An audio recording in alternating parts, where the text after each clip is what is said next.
2025년 9월 14일 오후 3시 워싱턴 DC 백악관 집무실에서 전례 없는 일이 벌어지고 있었어요. 지금부터 들려드릴 이야기는 정말 믿기 어려운 일이에요. 구독과 좋아요 눌러주시고 끝까지 들어보세요. 도널드 트럼프 대통령이 평소와 전혀 다른 모습을 보이고 있었죠. 항상 자신만만했던 그의 얼굴에는 깊은 고민의 흔적이 역력했어요.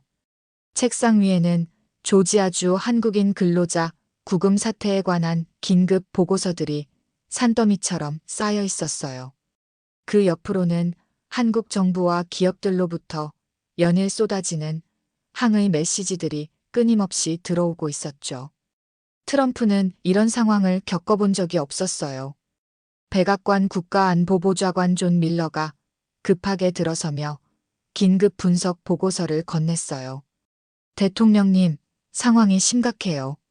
한국 기업들이 미국 내 투자를 중단하거나 연기한다는 소식들이 연이어 들어오고 있어요. 보고서에는 충격적인 내용들이 가득했어요. 삼성전자는 텍사스 공장 추가 투자 300억 달러를 즉시 보류한다고 발표했어요. LG화학은 미시간주 배터리 공장 건설을 재검토하겠다고 했고, SK하이닉스는 뉴욕주 반도체 공장 계획을 무기한 연기한다고 통보했어요. 현대차와 기아는 조지아주와 엘라베마주 생산 라인 확장을 중단한다고 발표했죠. 이게 다가 아니었어요. 한국의 주요 기업들이 미국 시장에서 완전히 철수할 가능성까지 검토하고 있다는 첩보까지 들어왔어요. 트럼프는 의자에서 일어나 창가로 걸어갔어요. 바깥으로는 평화로워 보이는 백악관 정원이 펼쳐져 있었지만 그의 마음은 결코 평온하지 않았죠. 사실 이 모든 일의 발단은 불과 일주일 전으로 거슬러 올라가요. 조지아주에 위치한 현대차 공장에서 일하던 한국인 기술자 127명이 이민세관 단속국에 의해 새벽 4시에 대거 구금된 사건이었어요. 이들은 모두 합법적인 E2 비자와 L1 비자를 소지하고 있었지만 새로 강화된 이민 정책의 여파로 불법 체류자로 오인받아 영장도 없이 구금 조치된 거였어요. 더욱 충격적인 것은 구금 과정에서 벌어진 일들이었어요. 한국인 기술자들은 새벽에 자택에서 잠들어 있을 때 무장한 요원들에 의해 강제로 끌려 나왔어요. 가족들 앞에서 수갑이 채워졌고 변호사 접견권도 제대로 보장받지 못했죠. 일부는 구금 시설에서 제대로 된 음식도 제공받지 못해 3일 동안 굶기도 했어요. 문제는 여기서 끝나지 않았어요. 구금된 한국인 기술자들은 단순한 근로자가 아니었어요.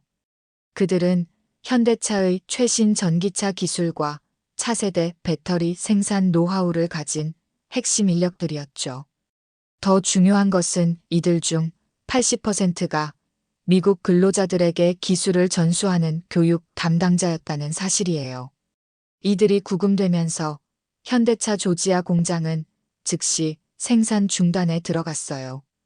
2,500명의 미국인 근로자들이 일시 해고됐고 협력업체까지 포함하면 1만 명 이상이 일자리를 잃을 위기에 처했죠.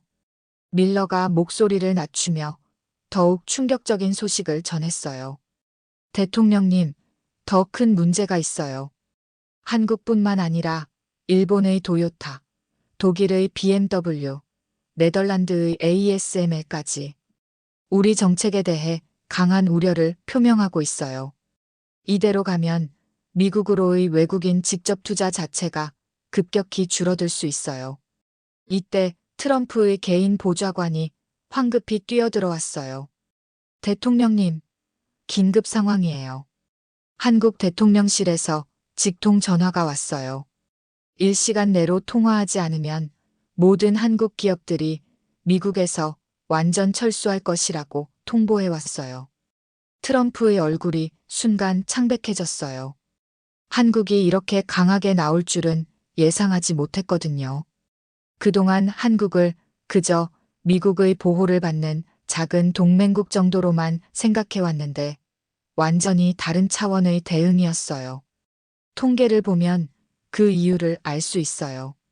한국은 현재 미국 내 7번째로 큰 투자국으로 지난 5년간 무려 800억 달러를 미국에 투자했어요.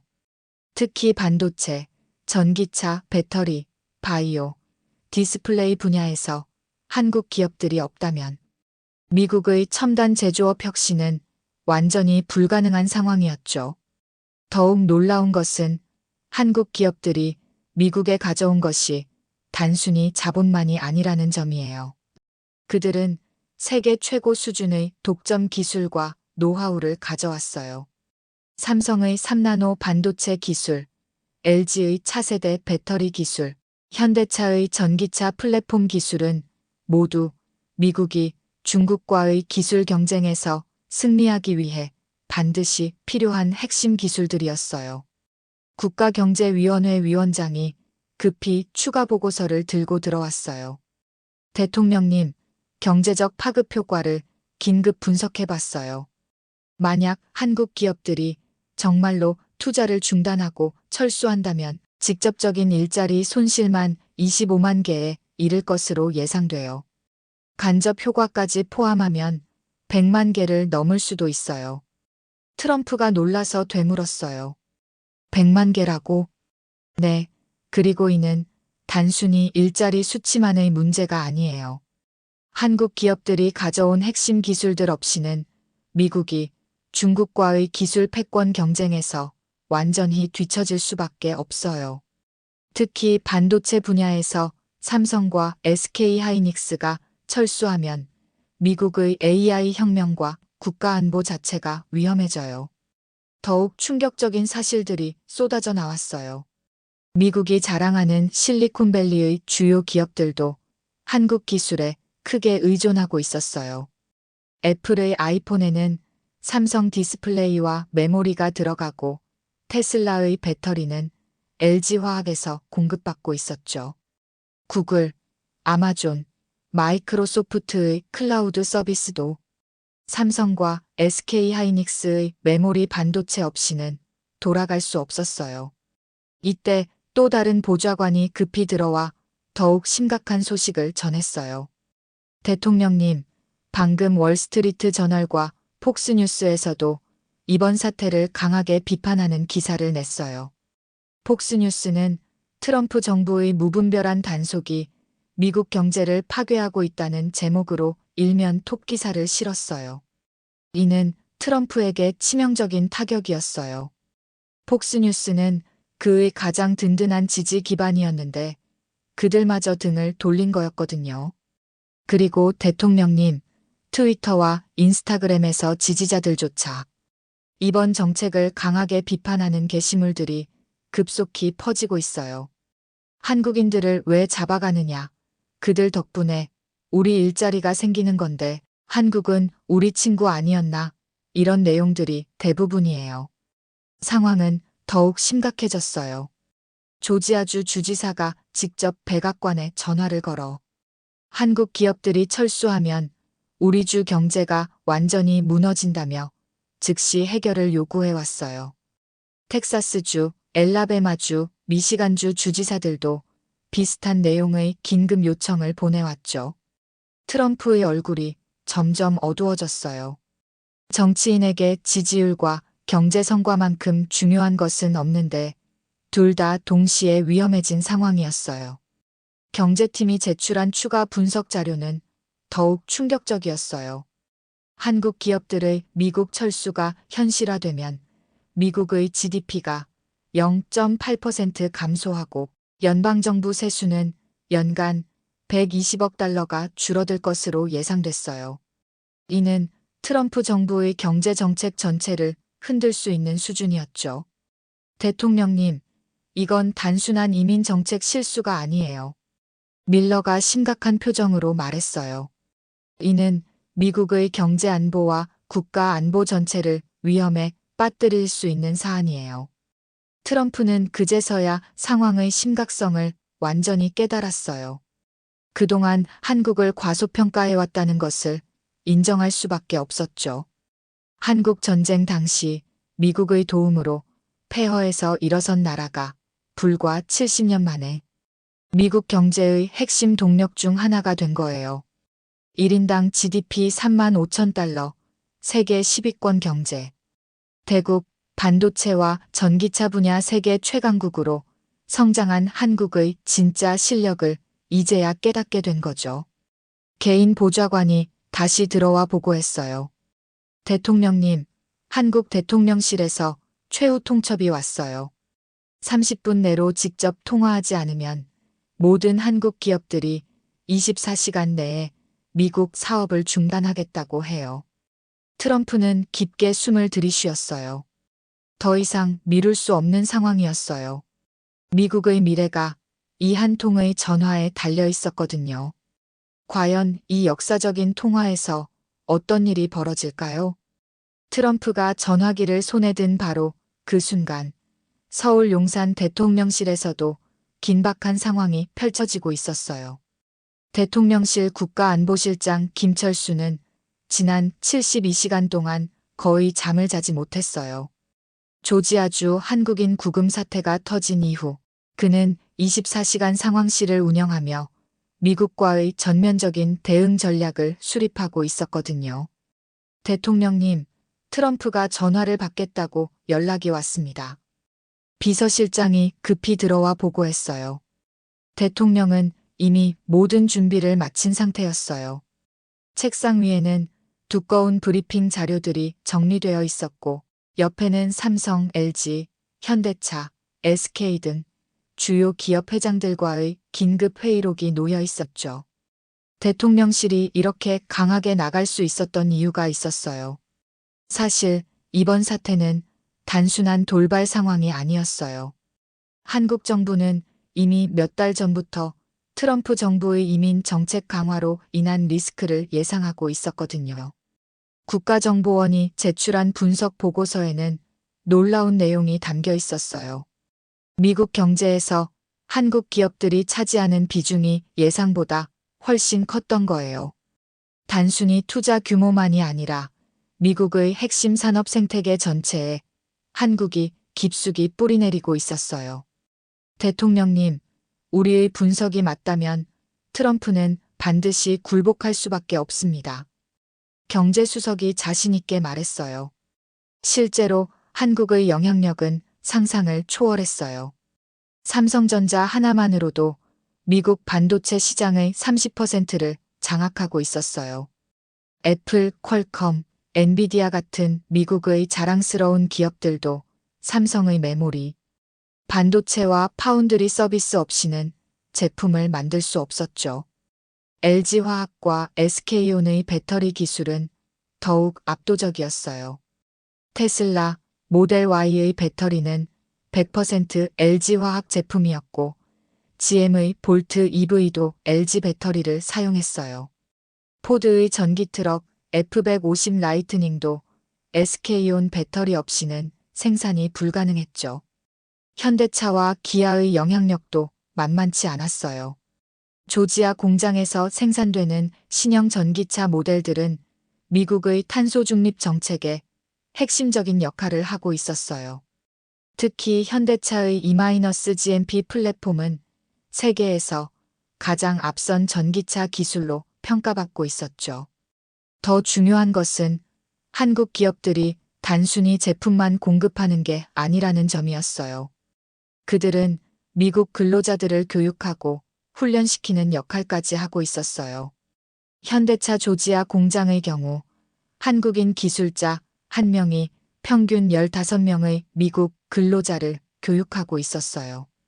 국가안보실장이 추가 자료를 꺼내며 설명했어요. 대통령님, 우리가 장악하고 있는 분야를 보시면 더욱 놀라실 겁니다. 디스플레이 분야에서 삼성 디스플레이와 LG 디스플레이가 전 세계 OLED 시장의 95%를 점유하고 있어요. 미국의 아이폰, 갤럭시, TV, 모니터 등 거의 모든 디스플레이 제품이 우리 기술에 의존하고 있습니다. 조선 분야는 더욱 압도적이었어요. 세계 10대 조선소 중 7개가 한국 기업이었고 특히 LNG선과 컨테이너선 분야에서는 한국이 전 세계 시장의 80% 이상을 장악하고 있었어요. 미국이 해상 물류를 유지하려면 한국의 도움이 절대적으로 필요한 상황이었죠. K-팝과 한류의 영향력도 무시할 수 없었어요. BTS, 블랙핑크, 뉴진스 등이 미국에서 창출하는 경제 효과만 연간 100억 달러가 넘었어요. 넷플릭스의 오징어 게임, 킹덤 같은 한국 콘텐츠들은 미국 스트리밍 시장의 새로운 성장 동력이 되고 있었죠. 트럼프는 아직 한국의 진짜 실력을 모르고 있습니다. 대통령이 차분하게 말했어요. 오늘 통화에서 그에게 현실을 정확히 알려줄 필요가 있어요. 바로 그때 통화 연결음이 울렸어요. 드디어 역사적인 통화가 시작되는 순간이었죠. 안녕하세요, 트럼프 대통령. 한국 대통령의 목소리는 침착했어요. 아, 대통령님. 연락 주셔서 감사합니다. 트럼프의 목소리에는 평소와 다른 긴장감이 묻어 있었어요. 트럼프 대통령, 바로 본론으로 들어가겠습니다. 조지아주에서 벌어진 일은 양국 관계에 매우 심각한 타격을 주고 있어요. 우리 국민들이 영장도 없이 구금되고 인권 침해를 당하고 있습니다. 트럼프가 변명을 시작하려 했지만 한국 대통령은 계속해서 말을 이어갔어요. 우리는 지난 5년간 미국에 800억 달러를 투자했습니다. 25만 개의 일자리를 창출했고 미국 근로자 50만 명을 교육했어요. 하지만 이런 식으로 대우받는다면 더 이상 협력하기 어렵습니다. 통화 내내 한국 측은 구체적인 데이터와 사실들을 바탕으로 논리적으로 대응했어요. 반면 트럼프는 점점 말문이 막혀갔죠. 대통령님, 우리도 원하던 일이 아닙니다. 정책 시행 과정에서 생긴 오해입니다. 트럼프가 어렵게 말했어요. 오해라고 하시는군요. 그렇다면 명확히 해드리겠습니다. 현재 우리 기업들은 미국 철수를 심각하게 검토하고 있어요. 삼성은 텍사스 공장 투자 300억 달러를 즉시 중단하기로 결정했고, LG는 미시간 배터리 공장 건설을 무기한 연기하기로 했습니다. 트럼프의 숨소리가 점점 거칠어졌어요. 한국 대통령의 말 한마디 한마디가 치명타였거든요. 또한 현대차는 조지아와 엘라베마 공장 확장을 전면 중단하기로 했어요. SK 하이닉스도 뉴욕 반도체 공장 계획을 백지화했습니다. 이로 인해 미국이 잃게 될 일자리는 직간접적으로 100만 개가 넘을 것으로 예상됩니다. 그렇게까지 하실 필요는? 트럼프가 당황하며 말했어요. 필요가 있습니다. 우리 국민의 인권과 존엄성이 걸린 문제거든요. 트럼프 대통령, 솔직히 말씀드리겠습니다. 미국이 중국과의 기술 경쟁에서 이기려면 한국의 도움이 절대적으로 필요해요. 한국 대통령은 이어서 더욱 구체적인 사실들을 제시했어요. 현재 미국의 AI 혁명을 가능하게 하는 메모리 반도체의 70%가 삼성과 SK하이닉스 제품입니다. 구글, 아마존, 마이크로소프트의 클라우드 서비스도 우리 없이는 돌아갈 수 없어요. 애플의 아이폰도 마찬가지고요. 또한 미국이 추진하는 전기차 전환 정책도 한국 배터리 기술 없이는 불가능합니다. 테슬라, GM, 포드 모두 우리 배터리에 의존하고 있거든요. 트럼프는 이제 완전히 궁지에 몰렸어요. 한국이 이렇게 구체적이고 강력하게 나올 줄은 예상하지 못했거든요. 그리고 트럼프 대통령, 한 가지 더 말씀드리고 싶은 게 있어요. 한국 대통령의 목소리가 더욱 단호해졌어요. 한국은 더 이상 미국의 보호를 받는 약소국이 아닙니다. 우리는 이제 미국의 파트너이자 때로는 미국을 도와주는 강국이 되었어요. 이 말에 백악관 집무실은 완전히 조용해졌어요. 트럼프뿐만 아니라 주변의 모든 보좌관들도 할 말을 찾지 못했죠. 실제로 우리가 미국에 제공하고 있는 기술과 투자는 미국 경제의 핵심 동력 중 하나가 되었어요. 만약 우리가 철수한다면 미국은 중국과의 경쟁에서 완전히 뒤처질 수밖에 없을 겁니다. 한국 대통령은 마지막으로 결정타를 날렸어요. 트럼프 대통령, 선택하세요. 한국과 함께 미래로 나아갈 것인지 아니면 과거의 사고방식에 갇혀 미국의 미래를 망칠 것인지 말입니다. 통화가 끝난 후 트럼프는 한동안 말을 하지 못했어요. 70년 전 폐허였던 나라가 이제는 미국에게 이렇게 당당하게 말할 수 있는 힘을 갖게 된 거예요. 과연 트럼프는 어떤 결정을 내릴까요? 한국 대통령과의 통화가 끝난 후 백악관 집무실은 무덤처럼 조용했어요. 트럼프는 전화기를 내려놓고 한동안 말을 하지 못했어요. 그의 얼굴은 창백했고 이마에는 식은땀이 맺혀 있었죠. 주변에 있던 보좌관들도 모두 충격에 빠져 있었어요. 지금까지 트럼프가 이렇게 완전히 압도당하는 모습을 본 적이 없었거든요. 특히 한국 같은 작은 나라에게 이렇게 강하게 밀리는 건 상상도 못했어요. 대통령님, 괜찮으시겠어요? 존 밀러가 조심스럽게 물었어요. 트럼프는 깊게 한숨을 쉬며 의자에 깊숙이 몸을 맡겼어요. 그의 머릿속에는 방금 전 들었던 한국 대통령의 말들이 계속 맴돌고 있었죠. 100만 개의 일자리, 800억 달러 투자, 메모리 반도체 70%. 트럼프가 중얼거렸어요. 이게 정말 사실인가? 경제팀장이 무거운 표정으로 고개를 끄덕였어요. 대통령님, 확인해 본 결과 한국 측이 제시한 수치들은 모두 정확합니다. 오히려 보수적으로 잡은 것 같아요. 실제 파급 효과는 더 클 수도 있습니다. 이때 국무장관이 급히 들어와 추가 보고를 했어요. 대통령님, 상황이 더 심각해졌습니다. 방금 일본과 독일, 네덜란드 대사들이 긴급 면담을 요청해 왔어요. 한국 사태를 보고 자국 기업들도 우려하고 있다고 합니다. 트럼프의 표정이 더욱 어두워졌어요.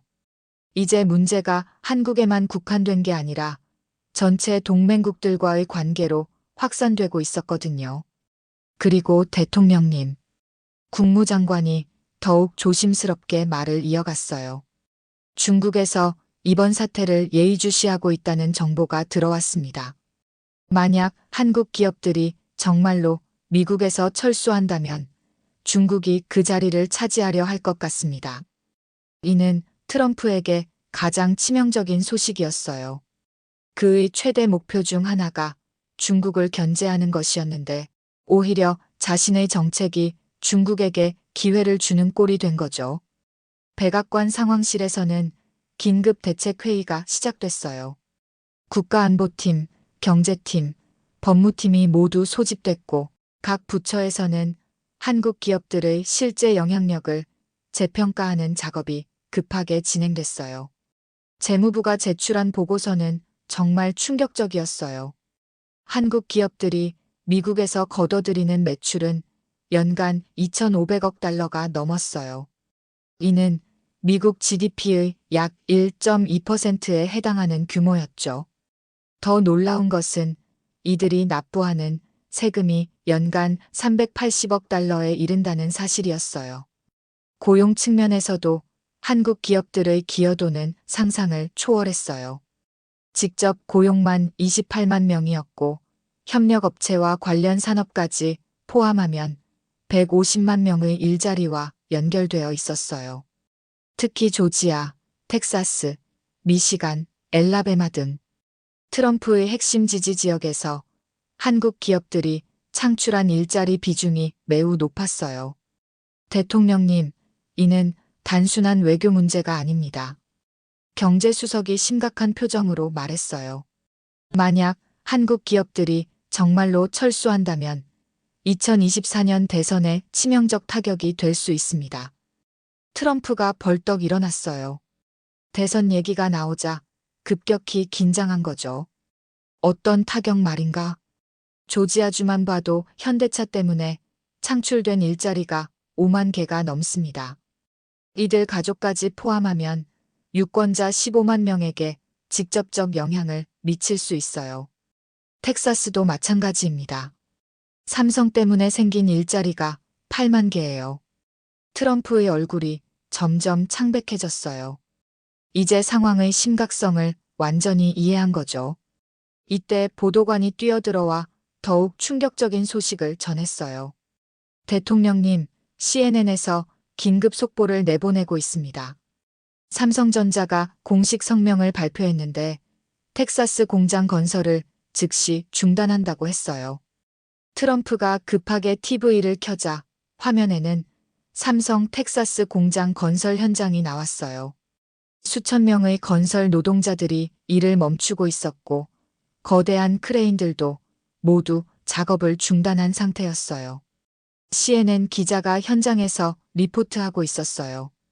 삼성전자는 오늘 오후 공식 성명을 통해 텍사스 테일러 지역 반도체 공장 건설을 즉시 중단한다고 발표했습니다.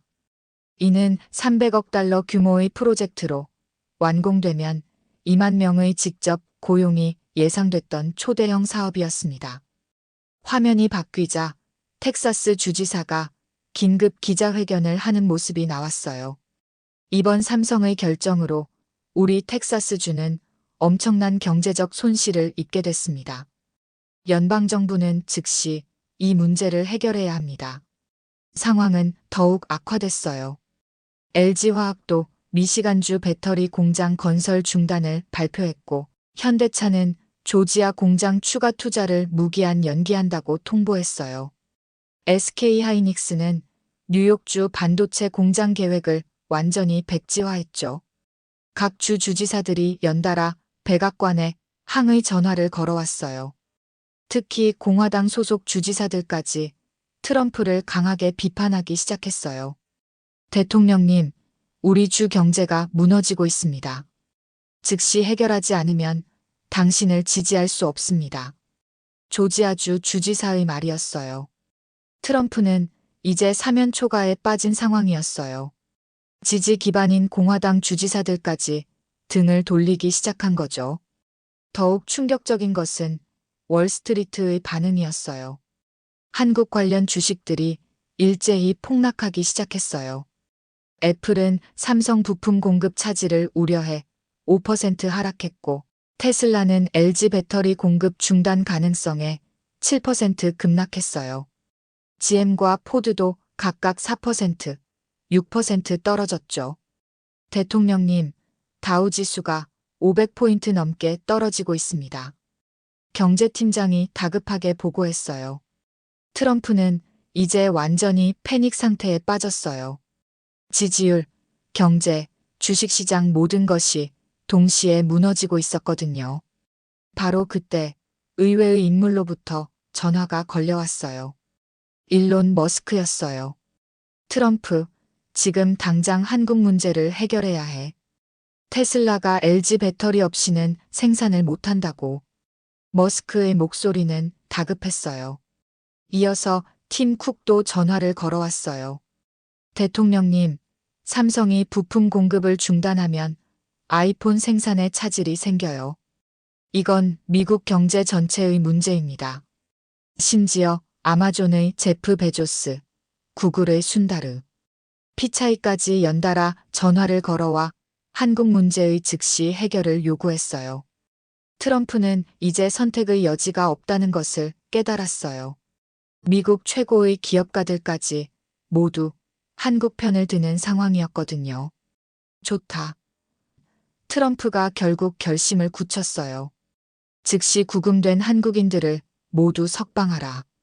그리고 이민세관단 속국장을 내 앞으로 불러라. 보좌관들이 급하게 움직이기 시작했어요. 이민세관단 속국에는 즉시 한국인 전원 석방 명령이 내려졌고 관련 책임자들은 긴급 소환됐어요. 하지만 트럼프는 이것만으로는 부족하다는 것을 알고 있었어요. 한국의 분노를 달래고 기업들의 투자를 다시 유치하려면 더 큰 제스처가 필요했죠. 국무장관, 즉시 한국 대통령에게 연락해서 내가 직접 사과하겠다고 전해라. 그리고 조만간 한국을 방문하겠다고도 말하고.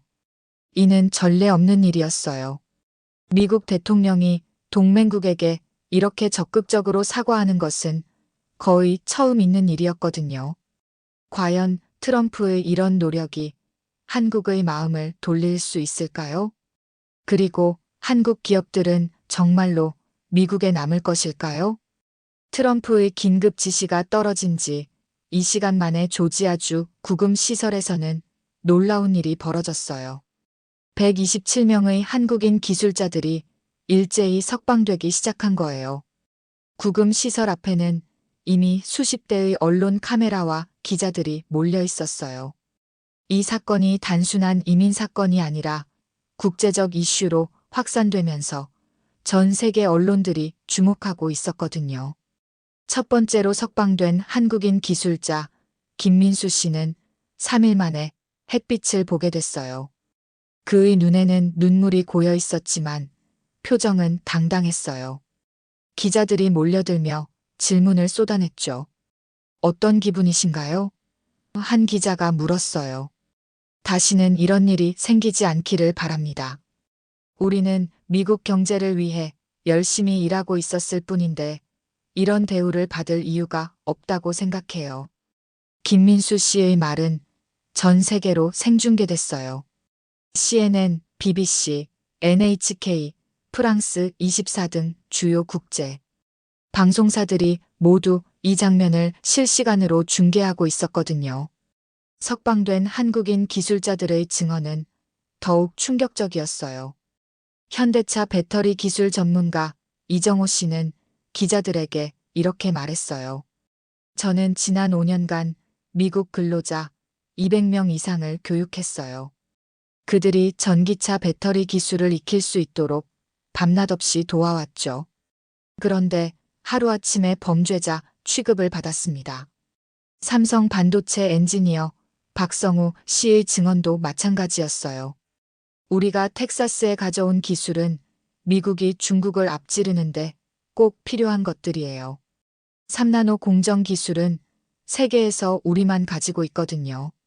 그런데 이런 대우를 받으니 정말 당황스러웠어요.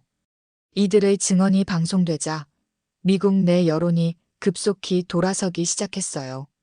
특히 한국 기업들이 위치한 지역 주민들의 반응이 뜨거웠어요. 조지아주 한 지역 주민은 인터뷰에서 이렇게 말했어요. 현대차가 우리 동네에 온 이후로 완전히 달라졌어요. 일자리가 생기고 식당과 상점들도 번성하고 있어요. 한국 사람들은 우리 이웃이에요. 왜 그들을 잡아갔는지 이해할 수 없습니다. 텍사스주 테일러 지역 주민들의 반응은 더욱 강했어요. 삼성 공장 건설이 중단되자 지역 경제가 직격탄을 맞았거든요. 삼성이 떠나면 우리 마을은 끝이에요. 이미 집값이 20% 떨어졌고 예정됐던 상가들도 모두 건설이 중단됐어요. 한 부동산 업자의 말이었어요.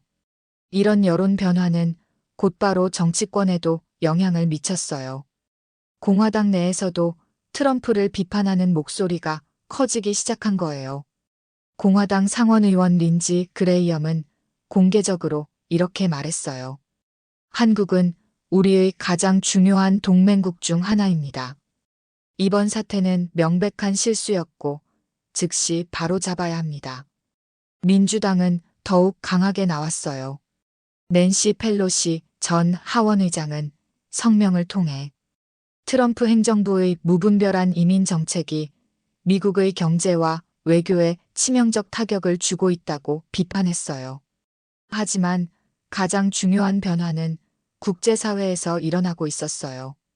이번 사건을 통해 한국의 진짜 실력이 전 세계에 알려진 거예요. 영국의 파이낸셜 타임스는 한국, 미국을 굴복시킨 경제 강국의 위력이라는 제목의 특집 기사를 냈어요. 기사에는 이런 내용이 담겨 있었죠. 70년 전 한국 전쟁의 폐허에서 일어선 한국이 이제는 미국 대통령을 무릎 꿇게 만드는 경제 강국으로 성장했다. 이는 20세기 후반 가장 놀라운 경제 기적 중 하나다. 독일의 슈피겔지는 더욱 직설적이었어요. 한국의 반도체와 배터리 기술력은 이제 세계 경제의 핵심이 되었다. 미국조차 한국 없이는 중국과의 기술 경쟁에서 살아남을 수 없다. 일본의 니케이 신문도 비슷한 분석을 내놨어요. 한국은 더 이상 일본의 아류가 아니다. 반도체, 전기차, 엔터테인먼트 등 여러 분야에서 일본을 앞지르며 독자적인 기술 강국으로 우뚝 섰다. 프랑스의 르몽드는 한국의 문화적 영향력까지 분석했어요. K-팝, K-드라마로 시작된 한류가 이제는 K-테크놀로지로 진화했다. 한국은 소프트 파워와 하드 파워를 모두 갖춘 21세기형 강국의 모델이다. 이런 국제적 관심 속에서 한국 정부와 기업들의 대응도 주목받았어요. 무엇보다 한국이 보여준 전략적 사고와 실행력이 전 세계 정치인들과 기업가들에게 깊은 인상을 남겼거든요. 서울 대통령실에서는 연일 각국 대사들의 면담 요청이 쏟아졌어요. 독일, 프랑스, 영국, 캐나다 등 주요국들이 모두 한국과의 협력 강화를 요청해왔죠. 특히 유럽연합은 한국을 전략적 파트너로 격상시키겠다고 발표했어요. EU 집행위원장은 공개 성명에서 이렇게 말했어요. 한국은 민주주의와 자유시장 경제를 바탕으로 한 기술 혁신의 선두주자입니다. 우리는 한국과 더욱 긴밀하게 협력해 나갈 것입니다. 중국의 반응도 흥미로웠어요. 중국은 표면적으로는 조용했지만 내부적으로는 한국의 기술력과 전략적 사고에 대해 재평가하고 있다는 분석이 나왔어요. 중국 관영 매체들도 한국의 대응을 성숙한 외교라고 평가했죠.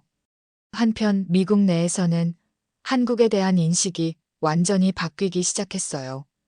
지금까지 한국을 단순히 미국의 보호를 받는 작은 동맹국 정도로 생각했던 많은 미국인들이 충격을 받았거든요.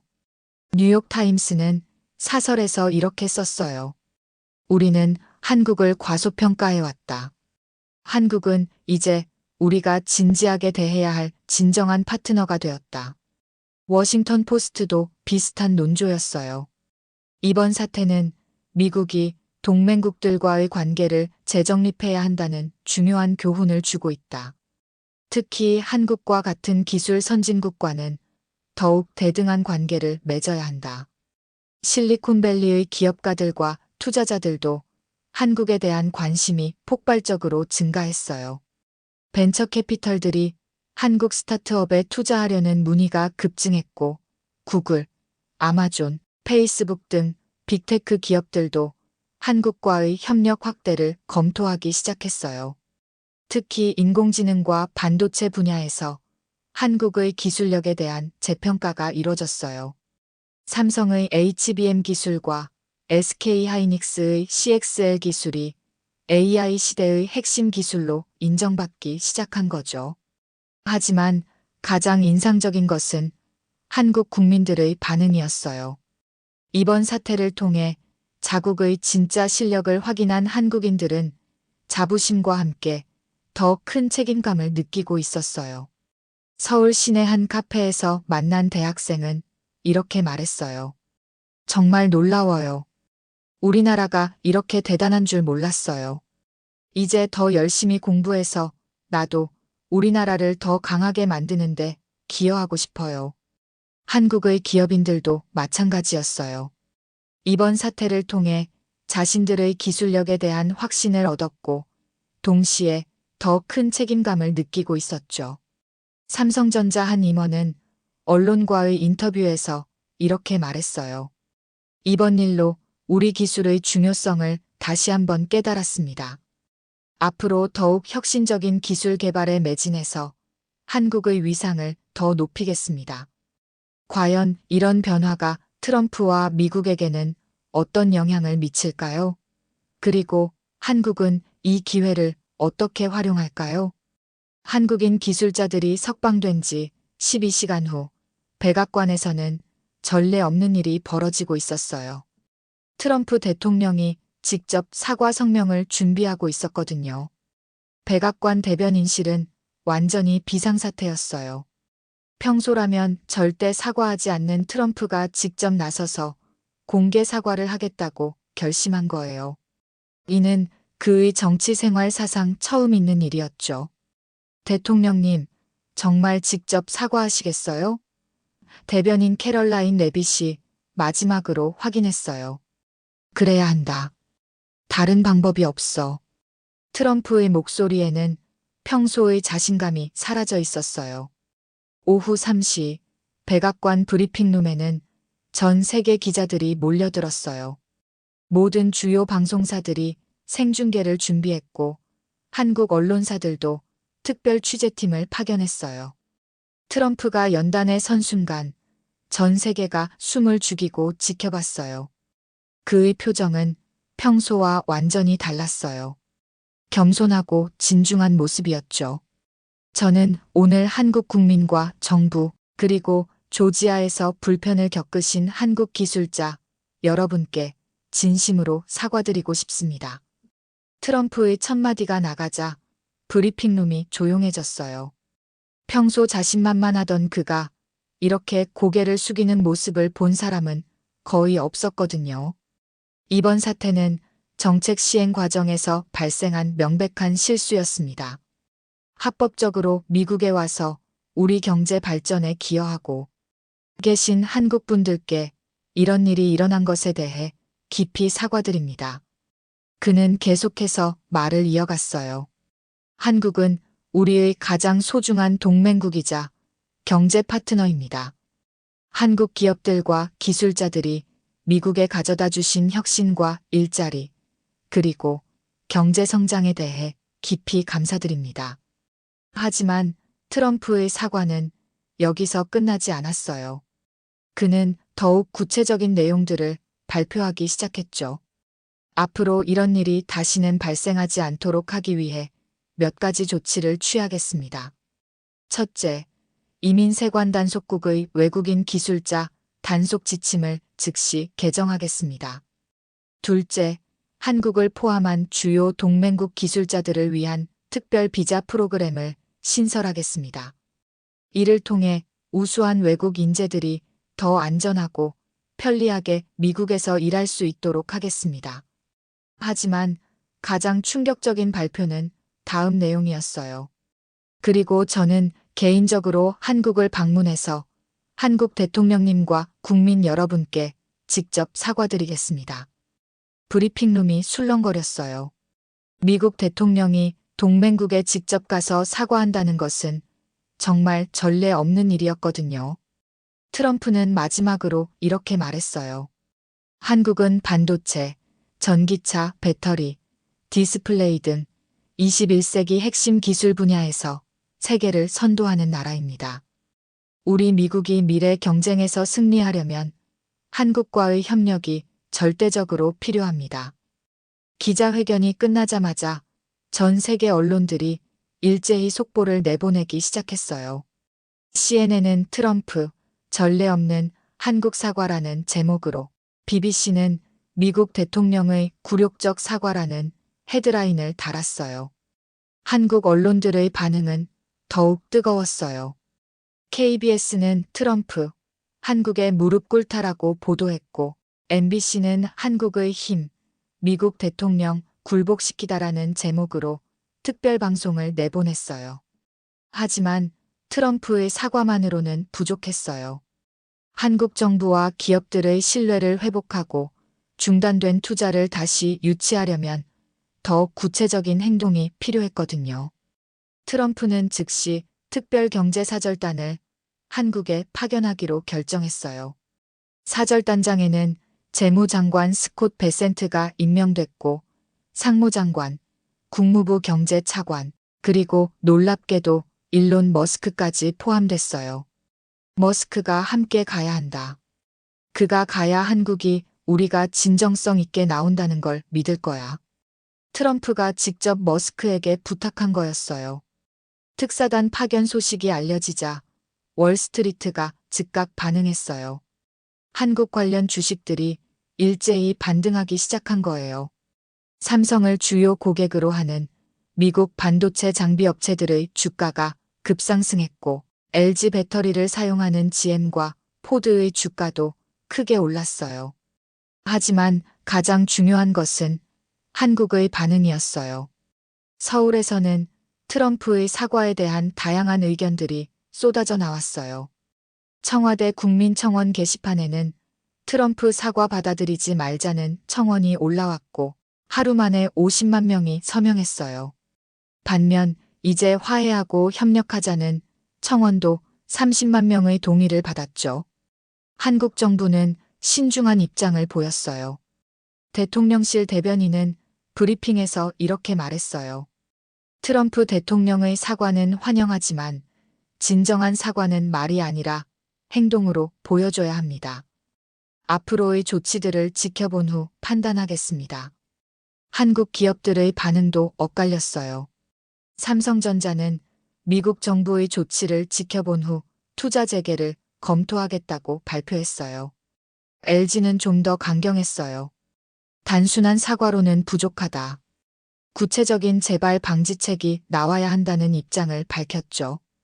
현대차는 가장 적극적으로 나왔어요. 정의선 회장이 직접 성명을 발표했거든요. 우리는 미국이 진정성 있는 조치를 취한다면 협력을 재개할 의향이 있습니다.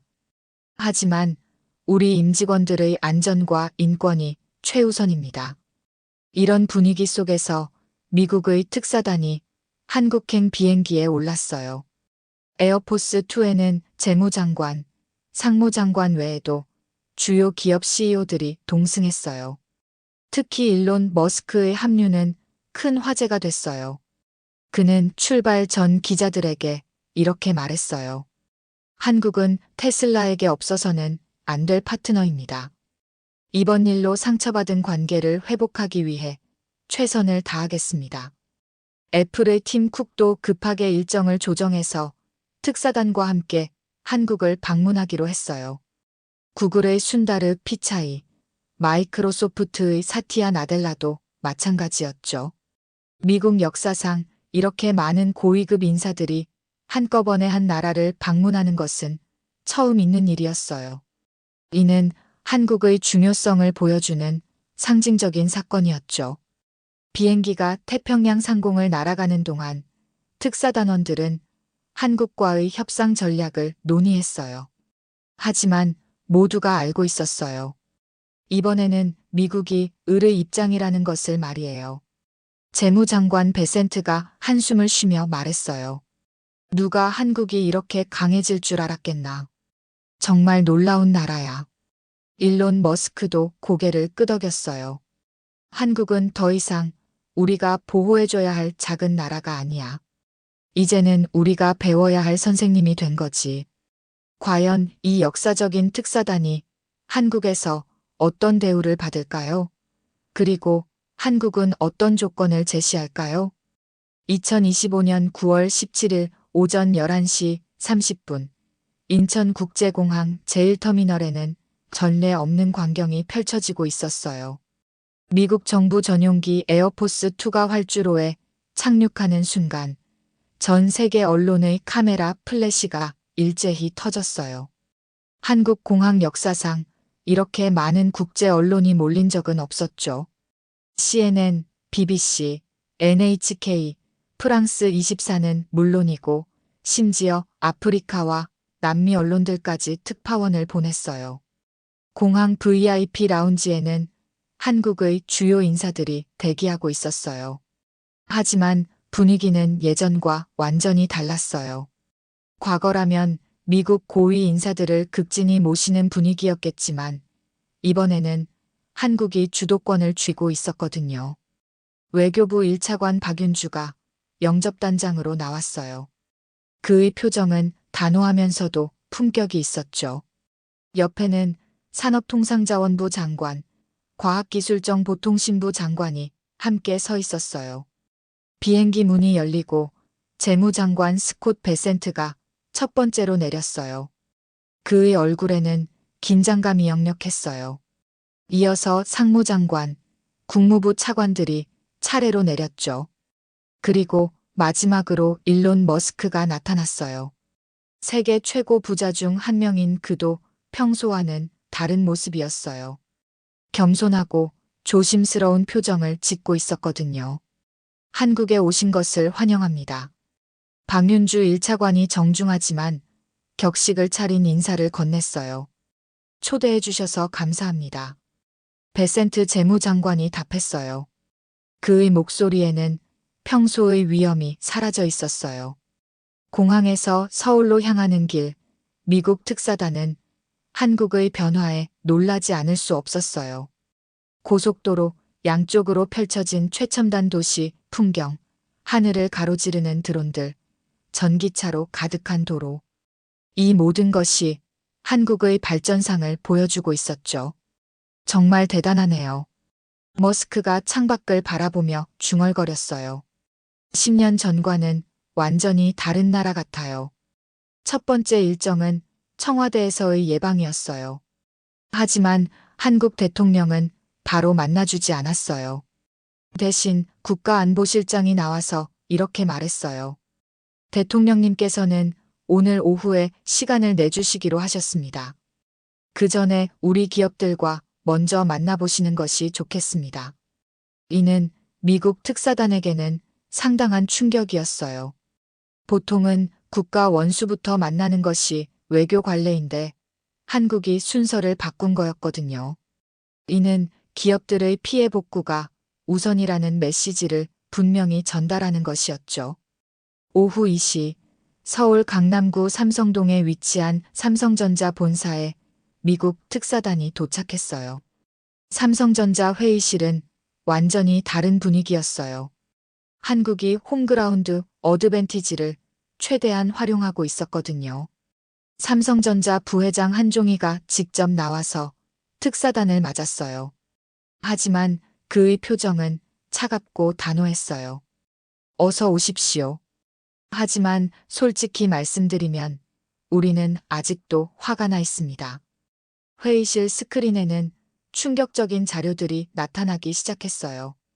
조지아주에서 구금된 한국인 기술자들의 CCTV 영상, 구금 시설에서의 열악한 환경, 그리고 가족들이 울면서 면회를 요청하는 장면들이었어요. 이것이 동맹국 국민에게 할 일입니까? 한종의 부회장의 목소리에는 분노가 섞여 있었어요. 베센트 재무장관이 고개를 숙였어요. 정말 죄송합니다. 변명의 여지가 없습니다. 하지만 삼성의 진짜 메시지는 그 다음에 나왔어요. 스크린에 나타난 것은 삼성이 전 세계에 미치는 영향력을 보여주는 데이터였어요. 현재 전 세계 스마트폰의 23%가 삼성 제품입니다. 메모리 반도체 시장 점유율은 42%예요. 만약 우리가 미국에서 철수한다면 애플 아이폰 생산에 즉시 차질이 생길 거예요. 더욱 충격적인 자료가 이어졌어요.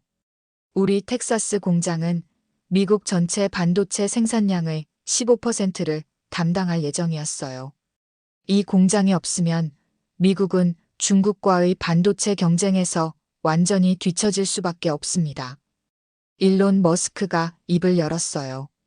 삼성 없이는 테슬라도 스페이스X도 제대로 된 제품을 만들 수 없습니다. 제발 협력을 계속해 주세요. 하지만 삼성의 대답은 냉정했어요. 협력은 상호 존중을 바탕으로 이뤄지는 것입니다. 우리 직원들이 범죄자 취급을 받는 상황에서 어떻게 협력이 가능하겠어요? 다음 일정은 현대차 본사였어요. 현대차 회의실에서는 더욱 구체적인 데이터가 제시됐어요. 현대차 사장이 직접 프레젠테이션을 했어요.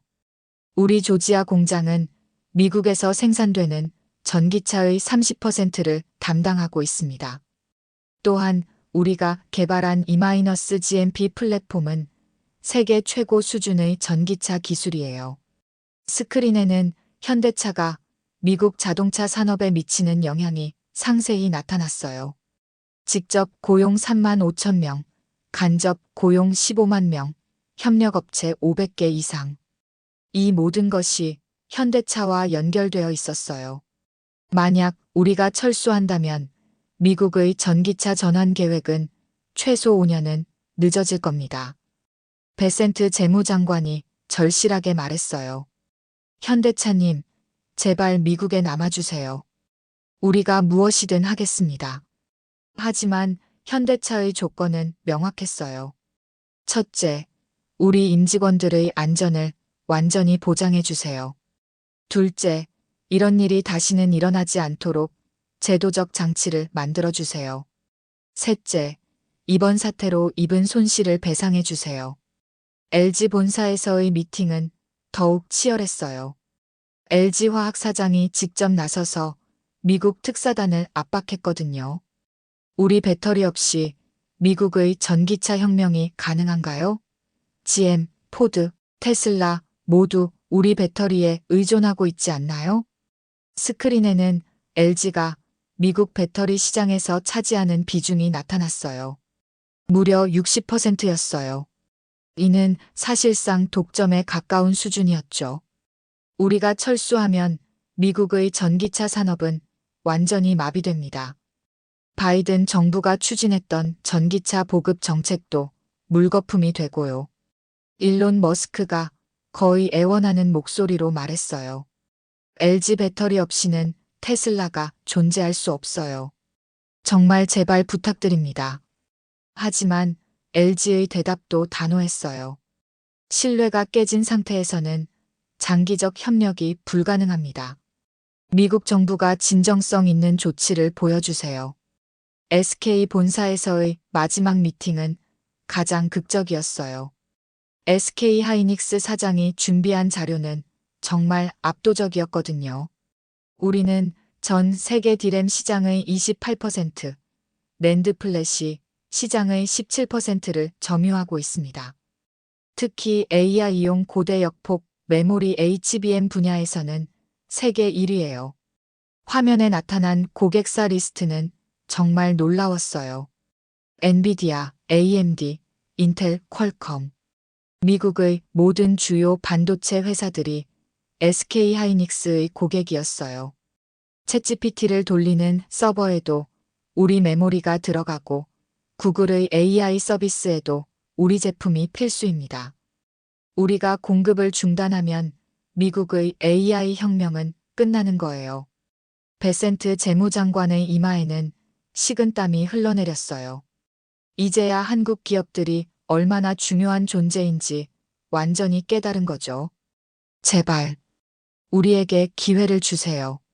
하지만 한국 기업들의 메시지는 하나로 통일되어 있었어요.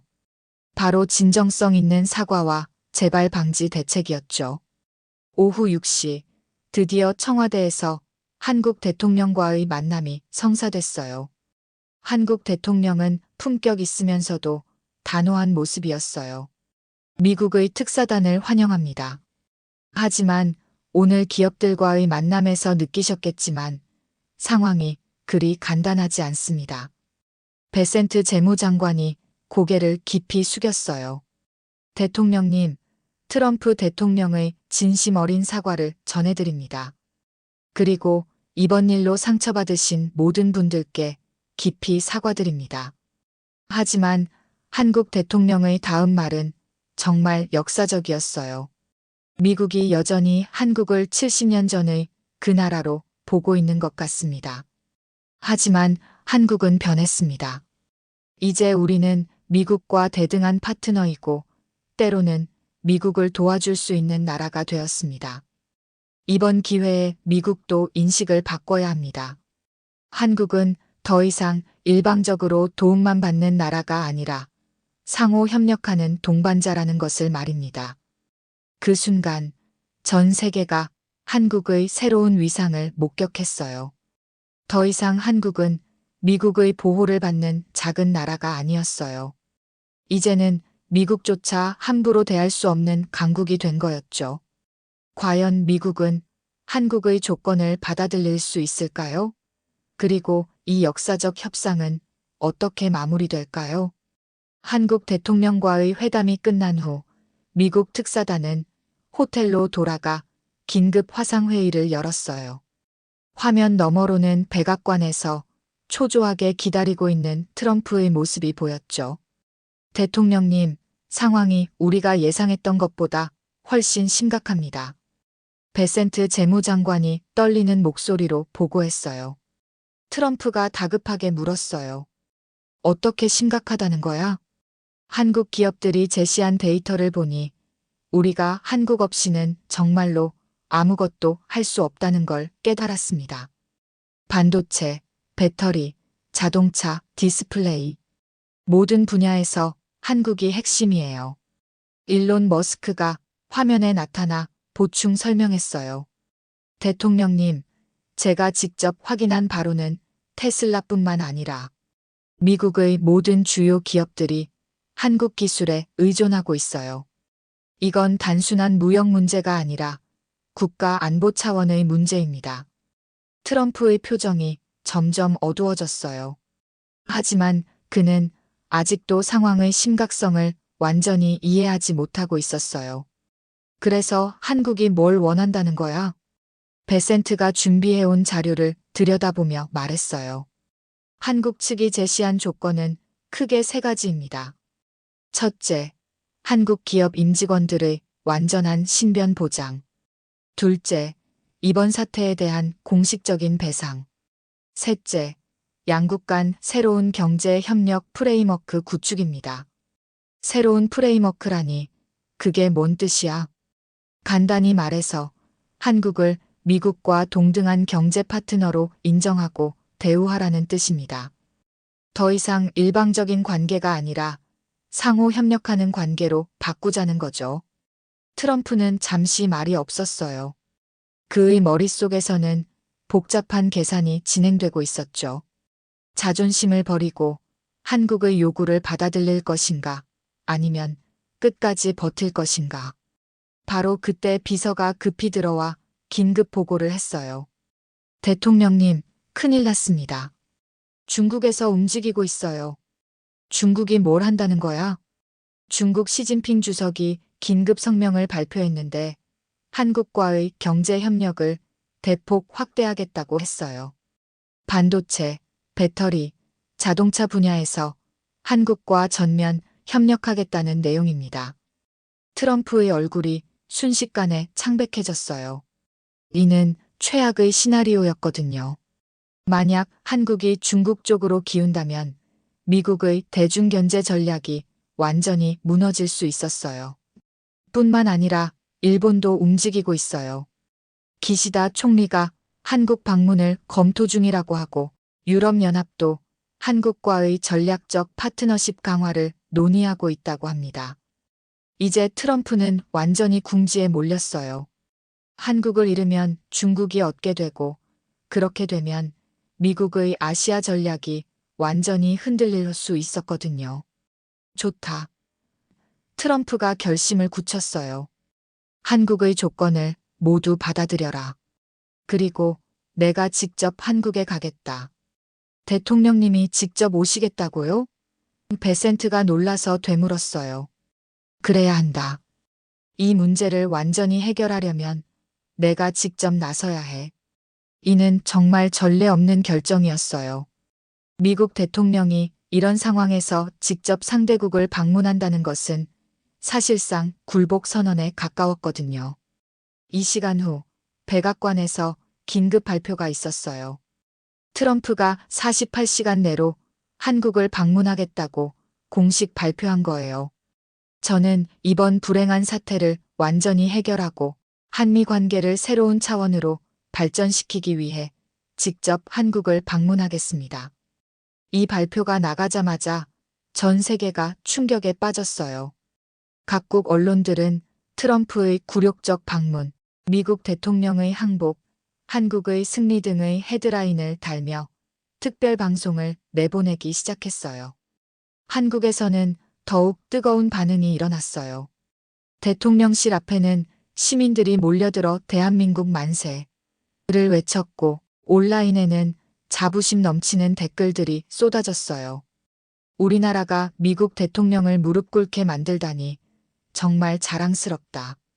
70년 전 폐허에서 이렇게까지 성장한 대한민국이 자랑스럽다. 이제야 우리가 진짜 강국이구나. 하지만 한국 정부는 여전히 신중한 모습을 보였어요. 대통령실 대변인은 브리핑에서 이렇게 말했어요. 트럼프 대통령의 방문을 환영하지만 중요한 것은 구체적인 실행입니다. 말이 아니라 행동으로 보여달라는 우리 입장에는 변함이 없습니다.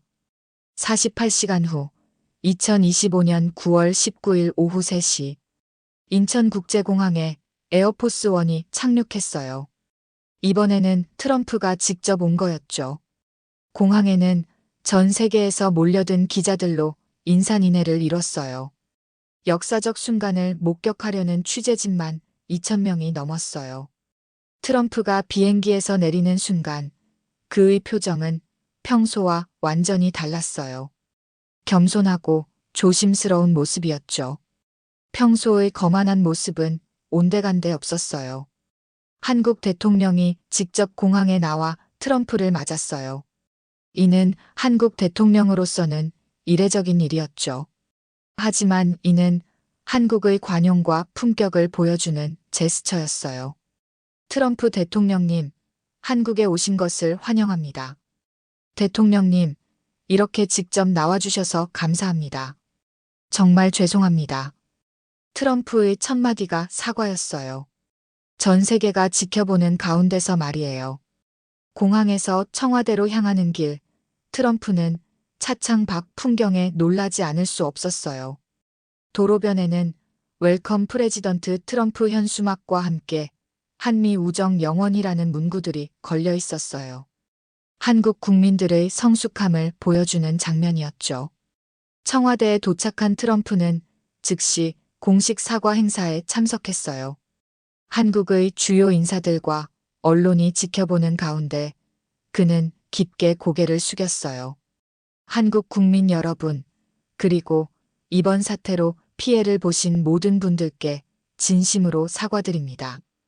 이는 명백한 우리의 실수였고 다시는 이런 일이 일어나지 않도록 하겠습니다. 하지만 진짜 역사적 순간은 그 다음에 일어났어요. 한미 양국이 새로운 협정에 서명하는 자리였거든요. 협정의 정식 명칭은 한미 전략적 경제 동반자 협정이었어요. 이 협정의 핵심 내용은 정말 놀라웠어요. 첫째, 한국을 미국의 최우선 경제 파트너로 인정한다는 조항이었어요. 이는 한국이 다른 어떤 나라보다 우선적으로 대우받는다는 뜻이었죠. 둘째, 한국 기업과 기술자들에게 특별 보호 지위를 부여한다는 내용이었어요. 앞으로는 어떤 경우라도 이번과 같은 일이 일어날 수 없도록 법적 보장 장치를 마련한 거예요. 셋째, 양국 간 기술 협력을 대폭 확대한다는 조항이었어요. 특히 반도체, AI, 배터리, 우주항공 분야에서는 한국을 미국의 핵심 파트너로 인정하고 기술 공유와 공동 개발을 약속했어요. 넷째, 한국 기업들의 미국 내 투자에 대해서는 최고 수준의 인센티브를 제공한다는 내용이었어요. 세제 혜택은 물론이고 각종 규제도 대폭 완화해 주기로 한 거죠. 다섯째, 가장 파격적인 조항은 한국의 경제 주권 인정 조항이었어요. 미국이 한국의 독립적 경제 정책 결정권을 완전히 인정하고 존중한다는 내용이었죠. 협정 서명식에서 트럼프는 이렇게 말했어요. 한국은 이제 미국과 함께 세계 경제를 이끌어갈 진정한 파트너입니다. 70년 전 전쟁의 폐허에서 일어나 이렇게 위대한 나라가 된 한국을 존경합니다. 한국 대통령의 답사는 더욱 감동적이었어요. 한국과 미국은 이제 진정한 동반자가 되었습니다. 우리는 함께 더 나은 세상을 만들어갈 것입니다. 협정 서명이 끝나자 전 세계 언론들이 일제히 속보를 타전했어요. 한국, 미국과 동등한 경제 파트너 지위 획득. 트럼프, 한국에 굴복하며 역사적 협정 체결. 한국의 승리, 새로운 동아시아 질서의 시작. 이날 밤 서울 시내는 축제 분위기였어요. 시민들이 자발적으로 거리로 나와 태극기를 흔들며 기쁨을 표현했어요. 한국이 진정한 강국으로 인정받는 역사적 순간이었거든요. 과연 이 협정이 한국과 세계에 어떤 변화를 가져올까요? 그리고 한국의 미래는 어떻게 될까요? 한미 전략적 경제 동반자 협정이 체결된 지 6개월이 지난 2026년 3월, 세계는 완전히 달라져 있었어요. 서울 강남구 테헤란로에 위치한 새로운 건물이 전 세계의 주목을 받고 있었어요. 바로 한국 글로벌 이노베이션 센터였죠. 이 건물에는 구글, 애플, 마이크로소프트, 테슬라 등 세계 최대 기업들의 한국 R&D 센터가 모두 입주해 있었어요. 6개월 전만 해도 상상할 수 없었던 일이 현실이 된 거예요. 이제는 미국 기업들이 한국에 와서 기술을 배우고 협력을 요청하는 시대가 된 거죠. 구글 한국 R&D 센터장 데이비드 존슨이 한국 기자들과의 인터뷰에서 이렇게 말했어요. 솔직히 말하면 이제 한국 없이는 우리가 혁신할 수 없어요. 삼성의 3나노 공정 기술, LG의 차세대 배터리 기술, 현대차의 수소 기술. 이 모든 것이 우리에게 필수적이에요. 애플의 팀 쿡 CEO도 서울을 직접 방문해서 삼성과의 협력 확대를 발표했어요. 애플과 삼성의 파트너십은 단순한 공급업체 관계를 넘어서 진정한 기술 협력으로 발전했습니다. 우리는 함께 미래를 만들어가고 있어요. 하지만 가장 놀라운 변화는 따로 있었어요. 바로 한국이 세계 경제의 새로운 허브로 떠오르고 있었던 거예요. 세계경제포럼이 발표한 2026 글로벌 경쟁력 보고서에서 한국은 혁신 부문 1위를 차지했어요. 미국을 제치고 말이죠. 특히 기술혁신, 인적자원, 기업가 정신 분야에서 압도적인 1위를 기록했어요. 보고서를 작성한 경제학자 클라우스 슈바프는 이렇게 평가했어요. 한국은 21세기 혁신 경제의 새로운 모델을 제시하고 있습니다. 첨단 기술과 창의성, 그리고 교육이 결합된 한국식 발전 모델이 전 세계의 벤치마킹 대상이 되고 있어요. 실제로 한국의 변화는 놀라웠어요. 협정 체결 후 6개월 동안 한국으로 몰려든 외국인 직접 투자는 2천억 달러를 넘었어요. 이는 한국 역사상 최대 규모였죠. 특히 실리콘밸리의 유명 벤처캐피털들이 앞다퉈 한국에 진출했어요. 세쿼이아 캐피털, 안드리센 호로위츠, 클라이너 퍼킨스 등이 모두 서울에 지사를 설립했어요. 안드리센 호로위츠의 마크 안드리센이 서울에서 열린 기자회견에서 이렇게 말했어요. 한국은 이제 실리콘밸리와 어깨를 나란히 하는 글로벌 혁신의 중심지입니다. 우리가 한국에 투자하는 이유는 단순해요. 여기에 미래가 있거든요. 한국 스타트업들의 성장도 폭발적이었어요. 6개월 동안 10개의 새로운 유니콘 기업이 탄생했고, 이 중 3개는 전 세계 시가총액 순위 100위 안에 진입했어요. 특히 AI, 바이오, 우주항공, 친환경 에너지 분야에서 한국 스타트업들이 세계를 선도하고 있었어요. 한국의 AI 스타트업 네오브레인은 구글, 오픈 AI와 어깨를 나란히 하며 차세대 AI 모델을 개발하고 있었고, 바이오 스타트업 제넥시는 혁신적인 암 치료제로 전 세계 제약회사들의 러브콜을 받고 있었어요. 하지만 가장 인상적인 변화는 한국 국민들의 의식이었어요. 이제 한국인들은 자신들이 진짜 선진국 국민이라는 자부심을 갖게 되었거든요. 서울대학교 경제학과 김 교수가 분석한 바에 따르면 지난 6개월 동안 한국인들의 자신감 지수가 30% 상승했다고 해요. 이번 사태를 통해 한국인들은 자국의 진짜 실력을 깨달았어요. 더 이상 우리나라는 작은 나라라는 생각을 하지 않게 된 거죠. 이는 국민의식의 근본적 변화라고 볼 수 있어요. 실제로 한국 젊은이들 사이에서는 글로벌 코리아라는 새로운 문화가 형성되고 있었어요. 해외 유학을 가는 대신 한국에서 세계적 기업을 창업하겠다는 젊은이들이 급증했어요. 카이스트 3학년 학생 김민준 씨는 이렇게 말했어요. 예전에는 실리콘밸리에 가서 성공하는 것이 꿈이었어요. 하지만 이제는 한국에서 세계를 바꾸는 기업을 만들고 싶어요. 한국이 이제 충분히 그럴 만한 나라가 되었거든요. 국제사회에서 한국의 위상 변화도 놀라웠어요. G7 국가들이 공식적으로 한국의 G7 가입을 요청했어요. 이는 한국이 세계 최고 선진국 클럽의 정식 멤버가 된다는 의미였죠. 독일의 올라프 숄츠 총리가 직접 서울을 방문해서 이렇게 말했어요. 한국은 이제 G7의 가치와 비전을 공유하는 핵심 파트너입니다. 우리는 한국과 함께 글로벌 경제를 이끌어가고 싶어요. 프랑스의 마크롱 대통령도 비슷한 메시지를 보냈어요. 한국의 혁신 역량과 기술력은 유럽이 꼭 필요로 하는 것들입니다. 한국과의 협력을 통해 우리는 더 강한 서방 연합을 만들 수 있어요. 심지어 중국도 한국에 대한 태도를 완전히 바꿨어요. 시진핑 주석이 한국을 전략적 협력 파트너에서 포괄적 전략 파트너로 격상시키겠다고 발표했어요. 한국은 아시아의 혁신을 선도하는 나라입니다. 중국도 한국과 함께 미래 기술을 개발하고 싶어요. 일본의 변화는 더욱 극적이었어요.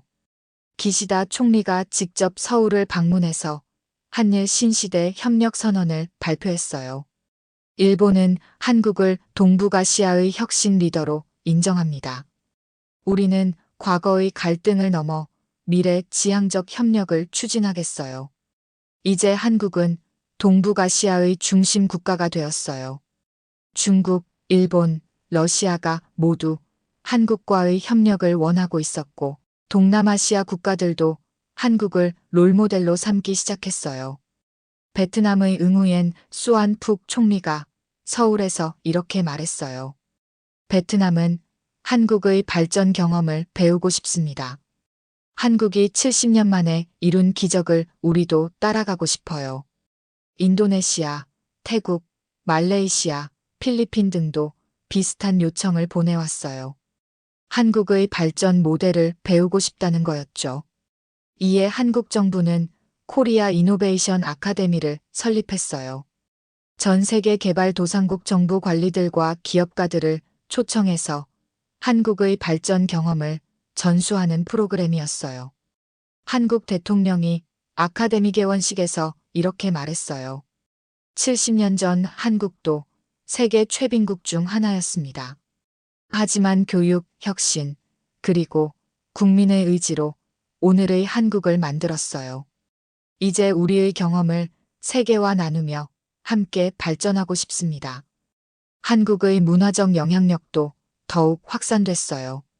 K-팝, K-드라마에 이어 이제는 K-테크, K-스타트업, K-이노베이션이라는 새로운 한류가 형성되고 있었어요. 하버드 비즈니스 스쿨에서는 코리안 이노베이션 모델이라는 새로운 강의가 개설됐고, 스탠포드, MIT, 옥스포드 등 세계 최고 대학들도 한국의 발전 모델을 연구하기 시작했어요. MIT 슬론 경영대학원의 에릭 브린율프슨 교수가 이렇게 평가했어요. 한국은 21세기 경제 발전의 새로운 패러다임을 제시했습니다.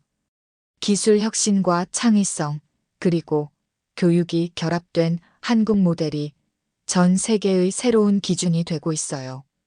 2026년 9월 트럼프 사태가 일어난 지 정확히 1년 후 UN 총회에서 한국 대통령이 기조연설을 했어요. 이는 한국 대통령 최초로 UN 총회 기조 연설자로 선정된 것이었죠. 1년 전만 해도 한국은 여전히 강대국들 사이에서 줄타기를 하는 중견국이었습니다.